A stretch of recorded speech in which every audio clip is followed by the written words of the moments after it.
യോഹന്നാൻ എഴുതിയ സുവിശേഷം അധ്യായം 2.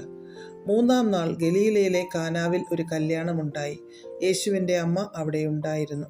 യേശുവിനെയും ശിഷ്യന്മാരെയും കല്യാണത്തിന് ക്ഷണിച്ചിരുന്നു. വീഞ്ഞ് പോരാതെ വരികയാൽ യേശുവിൻ്റെ അമ്മ അവനോട്, അവർക്ക് വീഞ്ഞില്ല എന്ന് പറഞ്ഞു. യേശു അവളോട്, സ്ത്രീയെ, എനിക്കും നിനക്കും തമ്മിൽ എന്ത്? എൻ്റെ നാഴിക ഇതുവരെ വന്നിട്ടില്ല എന്ന് പറഞ്ഞു. അവൻ്റെ അമ്മ ശുശ്രൂഷക്കാരോട്, അവൻ നിങ്ങളോട് എന്തെങ്കിലും കൽപ്പിച്ചാൽ അത് ചെയ്യുവീൻ എന്ന് പറഞ്ഞു. അവിടെ യഹൂദന്മാരുടെ ശുദ്ധീകരണ നിയമമനുസരിച്ച് 2-3 പറ വീതം കൊള്ളുന്ന 6 കൽപ്പാത്രമുണ്ടായിരുന്നു. യേശു അവരോട്, ഈ കൽപ്പാത്രങ്ങളിൽ വെള്ളം നിറപ്പിൻ എന്ന് പറഞ്ഞു. അവർ വക്കോളവും നിറച്ചു. ഇപ്പോൾ കോരി വിരുന്നുവാഴിക്ക് കൊണ്ടുപോയി കൊടുപ്പീൻ എന്ന് അവൻ പറഞ്ഞു. അവർ കൊണ്ടുപോയി കൊടുത്തു.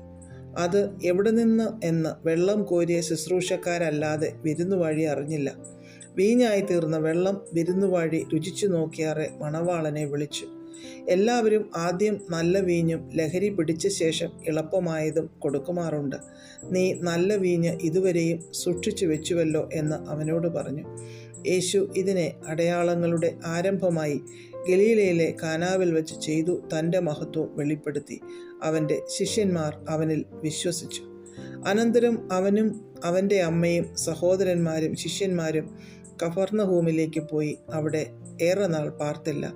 യഹൂദന്മാരുടെ പെസഹ സമീപമാകൊണ്ട് യേശു യെരുശലേമിലേക്ക് പോയി. ദൈവാലയത്തിൽ കാള, ആട്, പ്രാവ് എന്നിവയെ വിൽക്കുന്നവരെയും അവിടെ ഇരിക്കുന്ന പൊൻ വാണിഭക്കാരെയും കണ്ടിട്ട് കയറുകൊണ്ട് ഒരു ചമ്മട്ടി ഉണ്ടാക്കി ആടുമാടുകളോടും കൂടെ എല്ലാവരെയും ദൈവാലയത്തിൽ നിന്ന് പുറത്താക്കി പൊൻവാണിഭക്കാരുടെ നാണ്യം തൂക്കിക്കളഞ്ഞ് മേശകളെ മറിച്ചിട്ടു. പ്രാവുകളെ വിൽക്കുന്നവരോട്, ഇത് ഇവിടെ നിന്ന് കൊണ്ടുപോകുവിൻ, എൻ്റെ പിതാവിൻ്റെ ആലയത്തെ വാണിഭശാല ആക്കരുത് എന്ന് പറഞ്ഞു. അപ്പോൾ അവൻ്റെ ശിഷ്യന്മാർ, നിന്റെ ആലയത്തെക്കുറിച്ചുള്ള എരിവ് എന്നെ തിന്നുകളയുന്നു എന്ന് എഴുതിയിരിക്കുന്നത് ഓർത്തു. എന്നാൽ യഹൂദന്മാർ അവനോട്, നിനക്ക് ഇങ്ങനെ ചെയ്യാം എന്നതിന് നീ എന്ത് അടയാളം കാണിച്ചു തരും എന്ന് ചോദിച്ചു. യേശു അവരോട്, ഈ മന്ദിരം പൊളിപ്പിൻ, ഞാൻ 3 ദിവസത്തിനകം ഇതിനെ പണിയും എന്ന് ഉത്തരം പറഞ്ഞു. യഹൂദന്മാർ അവനോട്, ഈ മന്ദിരം 46 സംവത്സരം കൊണ്ട് പണിതിരിക്കുന്നു, നീ 3 ദിവസത്തിനകം അതിനെ പണിയുമോ എന്ന് ചോദിച്ചു. അവനോ തൻ്റെ ശരീരം എന്ന മന്ദിരത്തെക്കുറിച്ച് അത്രേ പറഞ്ഞത്. അവൻ ഇത് പറഞ്ഞു എന്ന് അവൻ മരിച്ചവരിൽ നിന്ന് ഉയർത്തെഴുന്നേറ്റ ശേഷം ശിഷ്യന്മാർ ഓർത്തു. തിരുവെഴുത്തും യേശു പറഞ്ഞ വചനവും വിശ്വസിച്ചു.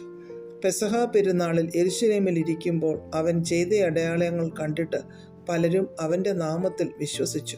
യേശുവോ എല്ലാവരെയും അറിയുക കൊണ്ട് തന്നെത്താൻ അവരുടെ പക്കൽ വിശ്വസിച്ചേൽപ്പിച്ചില്ല. മനുഷ്യനിലുള്ളത് എന്ത് എന്ന് സ്വതവേ അറിഞ്ഞിരിക്കാൻ തനിക്ക് മനുഷ്യനെക്കുറിച്ച് യാതൊരുത്തൻ്റെയും സാക്ഷ്യം ആവശ്യമായിരുന്നില്ല.